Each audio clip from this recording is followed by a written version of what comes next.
so much for coming. My name is Margarita Caraballo. I'm currently a senior technical product manager at MailChimp. But outside of MailChimp, I'm also the community founder of our Atlanta chapter for a national tech organization called Tequeria. It's a nonprofit. It's the largest collection of tech workers, Latinx tech workers in the country, as well as spanning a little bit into South America. So outside of my technical work at MailChimp or within tech broadly, I spend a lot of time working on community building, access building, and that's really kind of what we're going to focus on here. I want to go through how I went about defining my why. A lot of people who get into any type of DE&I usually get into it out of a personal passion, but without necessarily having a specifically defined why. And usually that transition involves, wanting to move from involvement to leadership or creation. And so defining your why is kind of a really good starting point. I also want to go through some of the specific actions and mechanisms I've used to create space, and maybe kind of strangely, I want to focus on some of what I've identified as my personal biggest fuck-ups, because I really fundamentally view both in my professional life and personal life that variety of transparency and honesty as a way that you can either avoid the fuck-ups I made, or some of them, honestly, I make repeatedly. And so just knowing how to get out of them or navigate those problems can be really beneficial. And so we're going to go over a couple slides of my personal either violations of my own boundaries or where I was just a big dummy. And then I want to talk about how you create a community or space sustainably. I'm sure 100% of us have been parts of communities or get-togethers that kind of, sustain maybe for a couple months or a couple years, but then just kind of fizzle out. And so as you're looking to kind of build or change the types of communities you're involved with, I want to talk about what are some of the things that I've learned creates a sustainable space while still respecting your boundaries. And I'll talk a bit about how I continuously disrespect my own, but I'm going to recommend you at least try to identify your boundaries and respect them. So why did I specify intentional? Like I said, I believe in transparency and intentionality, and I think those are things that are key to growth and success, as well as avoiding failures. I see a lot of people I've worked with here. I'm a very transparent, very blunt, very direct person, and I think part of that has been key to my success. It removes ambiguity about why I'm involved in a thing, and I think removing that ambiguity is a really fundamental way to begin to build trust, and that's true for both community building as well as relationship building and work. So this is something that you can apply personally, and it's also very relevant to community building. I find especially when we're talking about marginalized communities, so I don't love marginalized, mostly they're just ignored or disrespected communities, but I find that type of transparency about why I'm there, what I'm trying to achieve, or even what I want out of a community can create a sense of security. Because very frequently, if you're part of a marginalized community or a historically underrepresented community, sometimes people attempting to represent you or even collect you into community are also looking to profit off of you. And that can create a variety of skepticism that I think is generally well-earned. But I want to talk about communities I've been involved in. Some of them I helped to start or volunteered with, and then some of the ways that either they went awry or we've corrected things. And to do that, I want to provide a little bit of context about me. Probably not going to spend a ton about time on that because I don't love talking about myself, but I'm from Miami and predominantly grew up there in the 90s. So pre-97, Will Smith, Welcome to Miami, pre-Mr. Worldwide, Pitbull, Dale. It was just when he was like regular acere named Armando. If you don't know what an acere is, it's like a Cuban way of saying like a bro or the dude on your block. Like he wasn't Pitbull, he was just Armando. So that's the Miami I'm from. The picture was also old and 90s and grainy anyways. The color here is not good. I'm the skeptical one on the right. So The brand is really strong and it's been consistent. I am the daughter of Cuban and Spanish immigrants who fled fascism, just different irony. Fascism in Spain post their civil war, and then fled the Cuban Revolution and ended up here, first generation born in the US. And if you know anything about Cubans, or if you don't, I'm here to tell you, we're generally skeptical of most things, and that's baked into who I am. It's deeply Cuban to both be very cynical and full of enthusiasm, which is probably why I sound sarcastic, but really into it. And these are things that you can honestly find in a lot of immigrant communities, forced to leave somewhere they love. And flight is very rarely out of a desire to leave your homeland or to leave where you are comfortable, but it's something that we're forced to do to survive. And sometimes finding community can also be a piece of that forced self-preservation and survival. And so that's very critical to part of why I'm so passionate about community building. And like a lot of immigrants, people of color, low-income families, most of my family has always worked in service jobs or in the nonprofit sector, or worked multiple jobs just to make something happen economically or to make your education happen. And so that honestly led to a lifetime of watching the escalating wealth inequality and the impacts that that had on my community, on my family, on communities that overlapped with mine. And so that's very fundamental to how I view the world. If you know anything about Miami, Little Havana is, I guess, a popular place to visit now. And this picture is more recent. It was deeply not popular to visit or safe in the 90s. But it is, I grew up in the largest community of Cuban exiles in the world. But the community was also very Central American, very South American. And so I grew up in a community where Latinidad was not this monolith. We had like overlapping things in common. We had overlapping things in common, but we weren't all Latinos or Hispanic the way the government described us at the time. We were Cuban and Dominican and Puerto Rican, Salvi, we had our unique cultural identities. So I grew up in the heart of a community in Miami that was really the hub of cultural and political activity in Miami, and it still is to this day. Yes, everyone knew struggle. Yes, the way people wrote about us in the newspaper made it sound scary, and not to say it didn't have its days. But I don't think poverty porn is what helps people bridge understanding.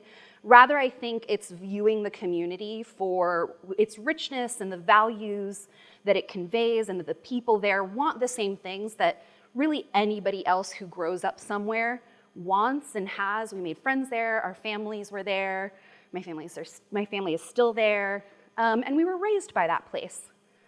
So if you didn't know, I grew up here, so this is, like I said, a picture of Calle Ocho. It's a cultural hub for Cuban identity in the United States, but also in the world. Over my lifetime, I watched my neighborhood change. I saw the impact of both hustle as well as how the presence of tourists in my neighborhood would start to change my neighborhood. Obviously, as a child, I didn't have the language for that. It was a fascinating thing to watch as a child and then grow up and realize once you're starting high school and you have a little bit more awareness around you that it's fundamentally changing your neighborhood. It's displacing you, and obviously eventually learned the language for gentrification. As they purchased up properties around my family's home and around Calle Ocho, it fundamentally changed it from a barrio and somewhere dangerous to an up-and-coming community worth investing in. And so in 2015, if you're not familiar, there's the National Trust for Historic Preservation, and every year they publish a list of endangered places that are either relevant architecturally or culturally to the fundamental fabric of the United States, and my neighborhood was added to that list in 2015. And so again, that's part of, and the reason, why the fuck does any of that matter? It's part of how I view the world. It's part of how I place value in how I spend my time. And it's part of what makes me fundamentally so passionate about seeing more of what I remember growing up, more than just white Latinos, more than just white people, but Afro-Latinos and indigenous Latinos. And so it's part of fundamentally what pushes me to make sure that the world around me reflects that Latinidad, not, no shade, Sofia Vergara. You know, there's more to us than that.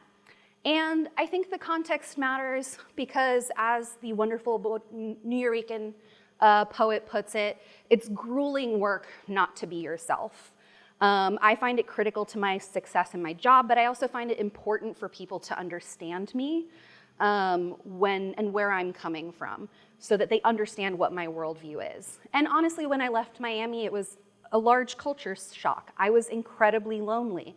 I went from a place where I took for granted that places were always diverse. So to go from a neighborhood so rich and so diverse to Georgia Tech, again, no shade, but like I went from seeing people like me or adjacent to me or even ethnically and racially diverse to a place where I never saw someone who looked like me or dressed like me or spoke like me.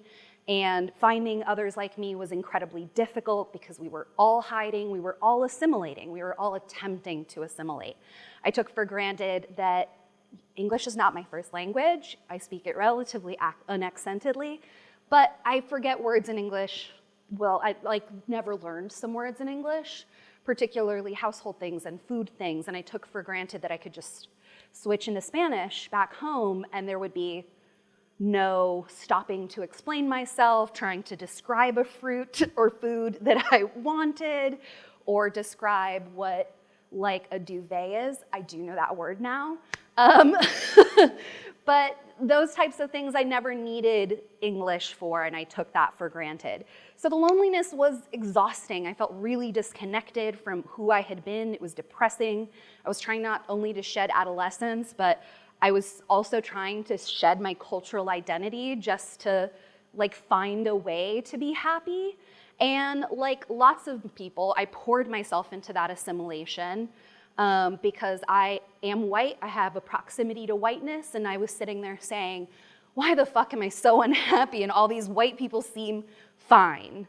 But in assimilating, I needed to give up so much of myself, I eventually hit a wall where I was like, fuck it, I'm tired. Like, I'm tired of giving up portions of things that make me feel whole just so that people will be okay around me.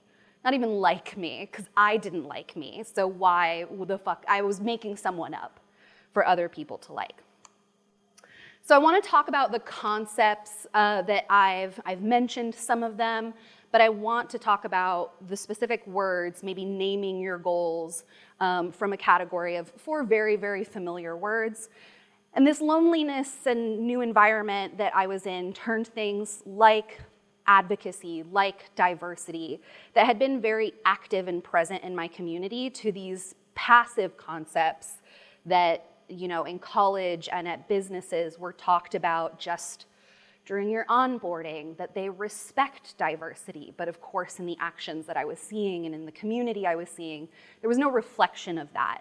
So it went from this very active thing, this cultural and political preservation that we experience as Latina folks in Miami, to this very passive thing we talk about maybe once a semester, or in the corporate world, maybe once a year.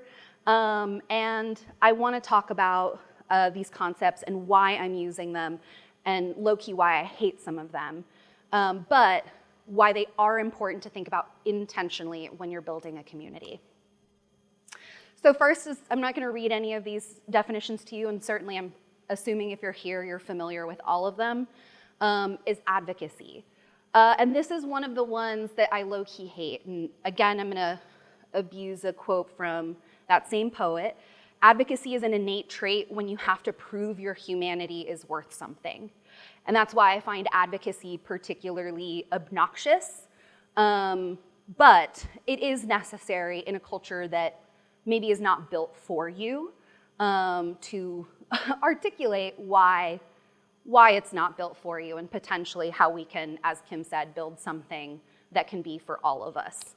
And so that's really what I think about when I think about active advocacy, is not just, you know, walking into that one meeting one time a year at your office and saying, Black people matter. Well, like, cool, totally knew that. Sucks that in theory we would have to say that. But your actions as an employee or as again, I also don't like ally, as personally an accomplice, should be to be active year-round in the way you advocate. Diversity, again, this is maybe the one I've used the most. I think when we talk about diversity, it's important that we specifically call out what we're talking about when we talk about diversity. Again, it's one of those where you must be active and consistent in calling out what specifically you mean about diversity. And this is something that can come up, for example, comes up all the time in interviewing panels. And I have found over the years that particularly people who are maybe comfortable with the status quo or comfortable with the way things are going will then deflect the conversation of diversity, which you might be implying ethnic, racial, cultural, socioeconomic, differing abilities. You might be talking about actual intersections of systemic oppression. Instead, they want to talk about diversity of thought. Not to say that doesn't matter, but the more similar the intersections of oppression or the intersections that people share, we're not really creating diversity of thought. Diversity of thought, to me, even if we were to genuinely talk about that, even if we were talking about that within the Latinx community, I am white, I'm cis, I'm queer, but I am not Afro-Latina, I am not indigenous, and I am not physically differently abled. And so that, to me, is a thought and opinion that is more diverse than mine. And so I don't want a room full of white Latinas. I don't even want a room full of just white people of different ethnic backgrounds. True diversity of thought, if we were interested in engaging in that conversation, would include more intersections. And this is where I think, again, we have to be really intentional. And I would say these next two pieces are maybe the ones that I do like the most, because I think it's where we begin to talk about actual actions. It's where we can begin to talk about what are actionable things that we can do either as members of the community or as accomplices to those members of the community, whatever community it is we are accomplices for. This is where we can begin talking about the actual specific actions. When you're in a hiring panel and you have two candidates and one is like a just okay white guy, I believe Pamela has said this to me before too. One is just a just okay white guy and the other one is like a stellar crushing it Black woman, and half the panel wants to give it to the white guy. We should be talking about intersectionality. I understand it's uncomfortable for the white people in the room. That's fine. I'm not saying it was never uncomfortable for me. It was, because I grew up in a culture also defined by colonialism, where white supremacy is applicable. I'm not saying it's not uncomfortable. I'm saying you should get over it being uncomfortable. And as an accomplice, particularly if you're white, you should be comfortable making other white people uncomfortable. Because that way your Black peers, your Afro-Latino peers don't have to be the ones sticking out their neck to make them uncomfortable. Because the risk for me is not getting a promotion. The risk for them is potentially getting fired or retaliated against. And so this is where I think of it really actively. And similarly, equity. I want to flag equity specifically here before moving on, because some of forming communities I've used in the past, because I think it's important for me to acknowledge a couple things, and we'll come back to this in my book ups portion very shortly. But equity and its relationship to intersectionality in particular, you'll probably note comes up centrally to how I view community building in particular. If you are not in the position of working with others to start a community or an organization, there's actually still space for you to be really active in the equity space, particularly if you're part of a company and you're allowed a voice at that company. Equity should mean more than what it means to us traditionally in tech, like a stake in a company or actual money. Don't get me wrong, it actually should include money. It's like a Venn diagram. Equity should also extend to what we do and do not accept as far as treatment of our peers. Again, those of you who have worked with me know that I am a big fan of pressuring for equity, and it should be consistent and it should happen regularly, and you should be having those conversations if you have the social capital to burn.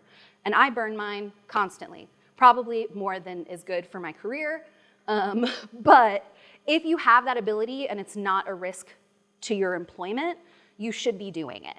And that to me is something that you can be doing as a person, whether you are in community or developing a community, or you're not quite there yet and you're not ready. It's a really wonderful way to at least begin practicing that concept of equity.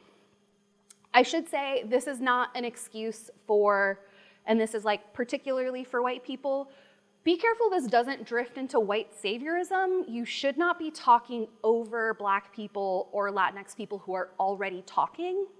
They don't need you to like cut them off and do it for them. They need you to potentially open the door. So maybe create the group and step the fuck out of the way, start creating the collection of employees who you might want to bring to your execs or whatever leader. Or in the event that you know that leader is retaliatory, then maybe you can step in and make it a little more ambiguous about what specific employees are complaining about, but you should never be stepping over someone else. So that's maybe my one tip is avoid white saviorism as much as possible, it's very easy, in my opinion. Okay, so let's get into some of the community building. And first I wanna go into some of the foundations, and then we'll go into where I've been an ass. I'm sure based on the way I talk, it's not hard to imagine. So community building doesn't have to start big. You can start super small. You can start by participating in overlapping communities or in communities that already exist. There is no such thing as a nonprofit or small community that does not need help running it. It's just not true. I'm on the board of a national organization, which sounds big and sounds well run, and we do our best, but there is no such thing as not needing volunteers. So, volunteer for Refactor, I guess. That's a plug. I got started volunteering with another org, technically voluntold. In the middle there is Maitia Magi. I started in the Miami arts and culture community with Maitia Magi. In the early 90s, Maitia started working for a local nonprofit, and it's actually still running. WDNA is a public radio station, and it's around today. So if you're into jazz, blues, Latin jazz, fusion, you should listen to it. But my cousins and I were voluntold. At the time, it was in a field, in a trailer next to a little radio tower. So as you can imagine, there weren't a lot of volunteers, and there weren't a lot of employees. My aunt was one of 3. And so we got to do some stuff like, if you're familiar with the time before the internet, I was roughly that age when they started having me fold flyers for fundraising and then mailing it to people. I did not get to label things because I was that age, but I was good at folding. And so we were regularly made to fold and clean and help organize things. And of course, that doesn't sound fun, and it wasn't, but it did yield some pretty cool experiences. My cousin crashed a Tito Puente. I don't know if you guys even know who that is, but Tito Puente is a really famous Puerto Rican musician, one of the most famous Puerto Rican jazz musicians. And my baby cousin toddled onto the stage and crashed that show. But I think more importantly, what I learned and what I would like you all to take away from this is that I got an opportunity to see how building a community demanded creativity and leveraging what people you did have around you to support you, at least until the point where you could actually get volunteers and make sure that people in the community knew about you. And at the time, it didn't even have enough volunteers for fundraising, but the essential point was that we assisted my aunt, and my aunt utilized the people around her. And very frequently you can potentially leverage family, you can leverage friends. I've definitely been guilted by friends into helping carry boxes and set up events that for communities I wasn't even involved in.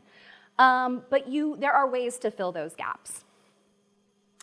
And so I would say, again, a foundation is even thinking casual and approachable, especially if you're just starting, you're not really sure what your why is.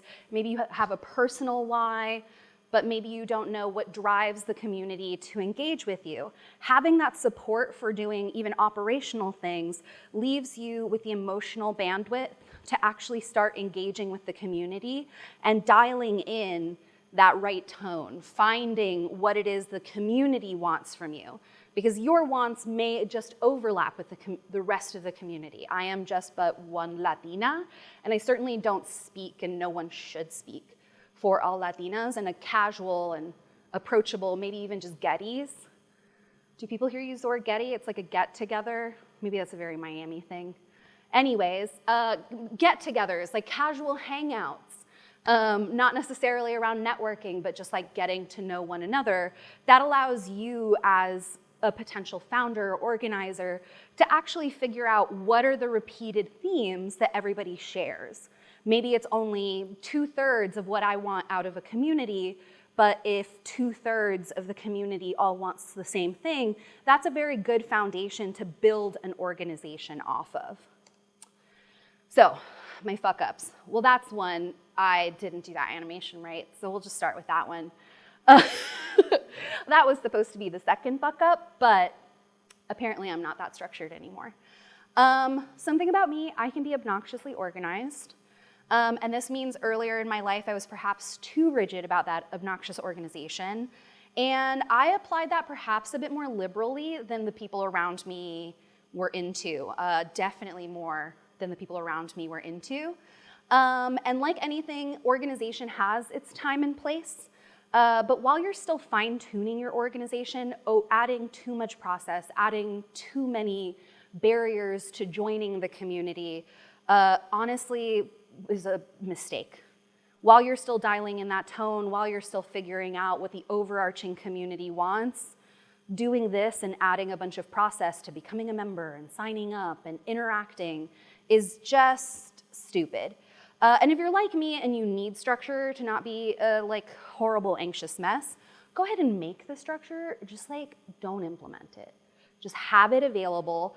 And so I'm assuming since we're at Refactor Tech, everyone here mostly works in tech, I think of it a lot as agile. Agile, when implemented properly, has some kind of central core pieces. And so things like having a foundation and an idea of what the community is, or an initial thought about what your why is, so you have something to dial in. Those can be kind of analogous to those core pieces of Agile that maybe are necessary. But then all of those extraneous pieces should really be tailored to what the community needs at that time, instead of just cramming everything in and then your engineers are super mad because you've over-processed a thing that didn't need it. You should be doing the same thing for your communities. And then distribution of labor. This is, again, something that people who work with me probably still see me do. This is one I'm still really shitty about. I can be skeptical, I said that. And when I was younger, it was a lot worse. And it manifested not fully trusting that people around me were genuinely interested in helping me. Particularly if you grow up in a large family, grow up in poverty, you're not really used to being helped. And so that assumption turned into people who were very well-meaning and not as pushy and direct as me, offering to help me with things, and then being like, yeah, sure. And then still doing it all by myself. So the mistake is not purely just try to be less self-sufficient. The mistake was also, these are people who are very clearly interested in not just being in community, but helping to build that community. And so the fundamental mistake, I think, there, because I still overburden myself, but the fundamental mistake I made there that's related to community building is not asking those people what they were interested in doing, what brought them there, what it makes them passionate about this community and its potential future, and then helping to find what the right tasks or the right fit within that community might be for them. That's the fundamental mistake, is not bridging that opportunity into a conversation about what makes them passionate about the community. I viewed it as just, okay, they want a task, but I don't have time for that. Make time for that and have the fundamental conversation about why do they care about your community. More of my fuck-ups, and it looks like the animations work here. Assuming alignment of the group. So there are organizations that I joined earlier and volunteered with. I'll go ahead and say they were Latino organizations where I would arrive at the event and I had volunteered in advance and helped with communication. Somehow I didn't notice, but I assumed that people were there all for the same reason, to advocate for Latinos in tech, for example. This meant that sometimes, because I did not explicitly clarify what I was there for, I did not explicitly seek out to confirm what they were there for or what the organization was there for, that I was at networking events with middle class to very rich white Latino men, which I'm pretty sure, like everything about me, gives away that that's not a fit. That's not a fit. And so I would end up wasting my time with organizations that weren't fundamentally working towards the same thing. I thought our organizations would potentially be working towards advocating for all Latinos, not just the Latinos we see most frequently. So my recommendation, don't assume things. Make sure that you either understand their communicated goals or that you communicate your goals about why you want to be involved, why you want to be volunteering, and what the purpose of you spending your time with them is. Because you might find that their stated goals is promoting, equity for Latinos in tech, but the reality is it might be only for the traditional patriarchal white supremacist segment of white people. And so be explicit, be clear. Again, a vote for transparency. And then inconsistent scheduling. So this actually ties back to burnout. So like I said, I was very bad at distributing tasks. I was very bad about not overburdening myself. I actually had a really wonderful manager earlier in my career. Her name's Kristen Turner. Shout out to her. I don't even know if she'll watch this, but it bears mentioning she's a wonderful manager. And she noticed this habit of mine where I would study extra things that weren't relevant to my job, but I felt were relevant to my development. And she ended up phrasing it to me as, your plate seems like a larger dinner plate than other people's. Maybe when you are targeting to fill up your plate, you target 75 to 80% of what your understanding of your max capacity is. And so the reason I bring up inconsistent scheduling is I would get so burnt out doing everything by myself, trying to be everything for everybody else, not making space for other people, which was not fair for them, right? Like I said, asking people why they were there, creating those opportunities to step aside. And so I would get burnt out. That would lead to inconsistency in events that the organization or I was responsible for.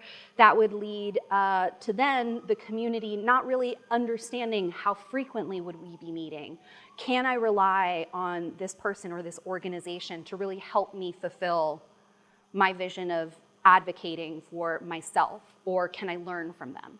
And so making sure to be that kind of consistency or spread that work around if you are detecting burnout is really important. And that's actually where I want to get into some of the lessons and boundaries we should be setting up. So fundamentally, what would I do if I was starting today? Because obviously I've made those mistakes and fuck ups, so like that's done. But if you're looking to start today or you're looking to learn from my mistakes, what would I do? And then what are healthy boundaries to consider? And these are really a set of questions that I ask myself, not just in my community building, but also in my professional life, I also find to be really important. I am absolutely a person who generally sticks to my boundaries, and I'm very clear about communicating them. And I think that's fundamental to any healthy relationship, including a healthy relationship with your community. So these are the two organizations that I am still predominantly involved in. Like I mentioned, Tequeria is a national nonprofit. I'm on the board. I also am one of the directors for the Atlanta chapter. And I also started MailChimp's ERG for Latinx folks. It's called Voces.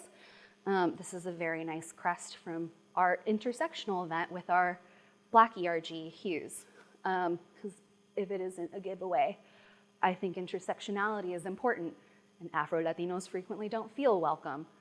So anyways, that's a tip on intentionality. Just do it. It's not that hard.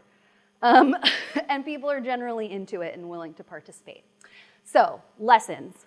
Be specific about who you want to be in community with, who you fuck with, who you don't fuck with, I think is really important. And I always try to make that incredibly clear when both I am starting an organization, but even now when I am considering partnerships, particularly for the Atlanta chapter, but obviously in my capacity as a board member in vetting partnerships for the organization. For example, we have a no tech for ICE policy, and that's something we revisit regularly. It's very important to me as a member of the Latinx community, even though I am documented, that again, I put myself at risk, I put myself in the position to tell companies no. Or to enforce questions or force them to answer questions about their general policies on agreements with ICE. And so again, being specific. If you don't want to be in community with that person, you don't have to compromise in order to do it. There are tons of people on this planet, go find them. Be clear and transparent about the social constructs you are and are not going to address. I personally don't have a fundamental problem, for example, with a community dedicated to networking. But if that community is not interested in the things that I'm interested in, for example, dismantling white supremacy within Latinidad and actually being open to discussing that we also have a white supremacy problem, then that's not that's not the way I want to be spending my time. But if you want to spend your time networking, that's great, but find that organization. So, specifically addressing what you are and are not going to talk about. So for example, Tequeria is a nonprofit organization. We do not get politically involved. Me as an individual, I obviously have political opinions. But as an organization, we are explicit in saying we are not politically aligned, particularly in the United States. But we are very specific about saying and protecting in our community guidelines, as well as in our Trust and Safety Committee, that we do not support behavior or conversation that is further marginalizing, and we are explicit about being open to the trans community, utilizing an X or an E for gender neutral conversation, which if you're Latino, Latine, whatever you identify as, you know, is like way controversial. I think it's dumb that it's controversial, but that's just me. So being clear about what you are and are not going to address. And then third, I would say vision is beautiful, but without implementation, it'll lack success. And what I mean by that specifically is running an organization takes all sorts. I am not necessarily a vision person. I have opinions, but that's not necessarily the same as vision. I'm obviously very much more geared towards process and execution. I'm action-oriented. And so having a vision and having vision people who can communicate a vision very quickly is critical to your community, but so is consistency, as I noted earlier, and so is delivery. So doing everything yourself is not only unrealistic, but it's simply not enough to grow a community past a hangout or a casual get together once a month, especially if you'd like to scale. I think a friend of mine from high school actually said it really perfectly. Brilliance without effort is meaningless. So a vision without implementation is beautiful, but at the end of the day, it is just a vision. You're not necessarily going to deliver anything for your community. And then this one I think is part of this burnout piece. Assume a future where you're not leading. This is true for the work that I do both in my professional career as well as in the community. I like to assume that I will get to not be doing that soon. And what soon can mean can be different for the organization or for your role, but understanding that there should be a future for the organization without you. There should be a future for your department or for your team without you. And so trying to think about yourself as a moving piece within your organization, like everything else, a good organization is one where people in the world, a good organization needs different people all over the place, and to get through the day when things particularly might change suddenly. So like taking the pandemic, for example, I think that was a really wonderful example of how you might have been the right leader for a pre-pandemic universe, but you might not be the right leader for a post-pandemic universe.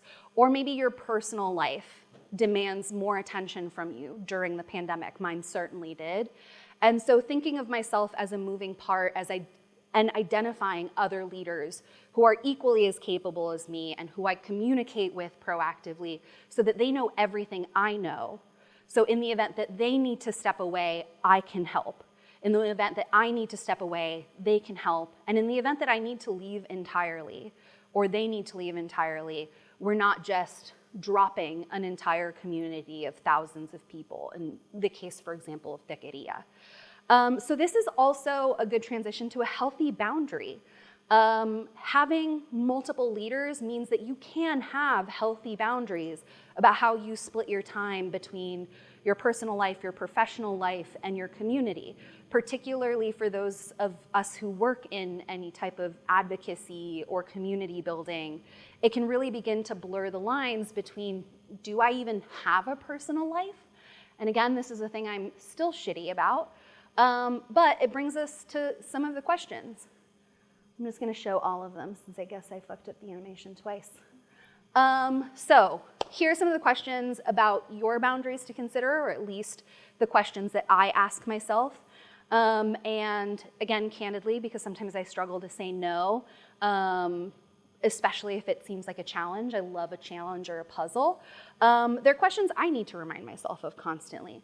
So, does it bring you joy? Right? This is something that maybe in our careers we don't always have the luxury of, particularly if you come from a low-income community. Like I said, I'm first generation born in the US, so like zero multi-generational wealth.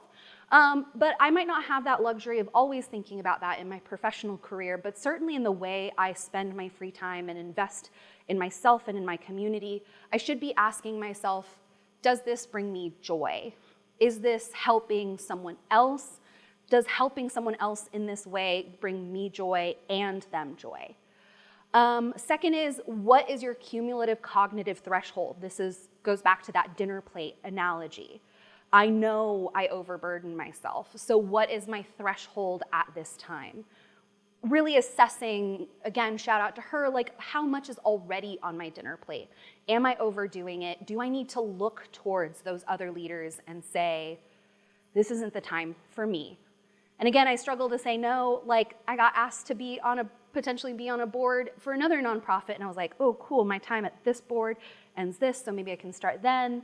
And my partner, who is well aware I overburden myself, he was like, we do have a baby on the way, so like maybe like you'll be delivering the baby when you'll be starting on this board. Is that a good idea?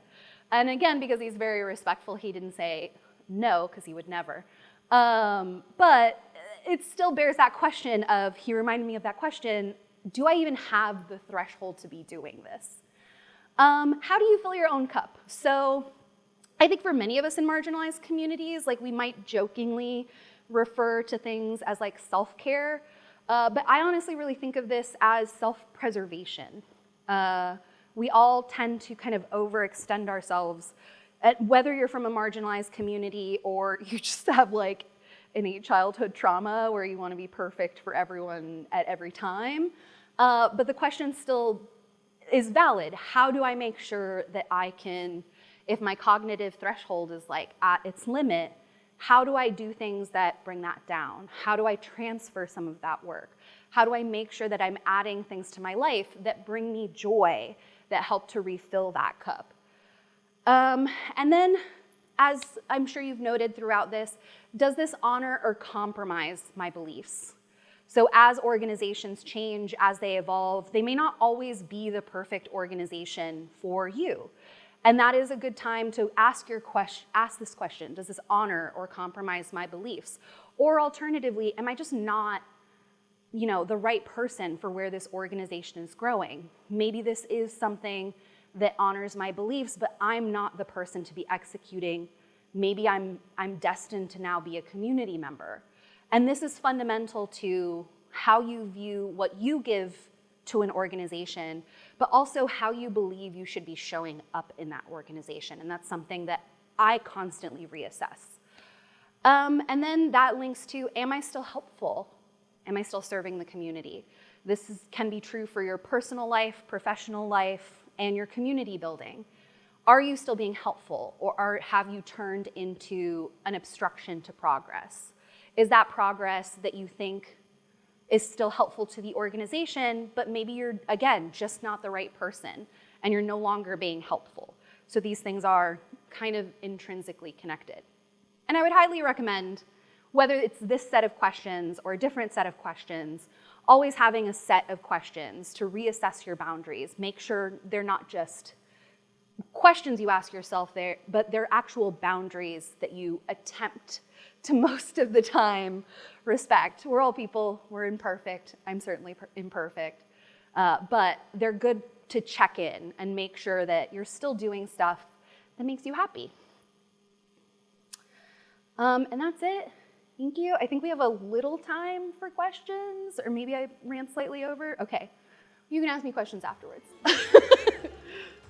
Thank you.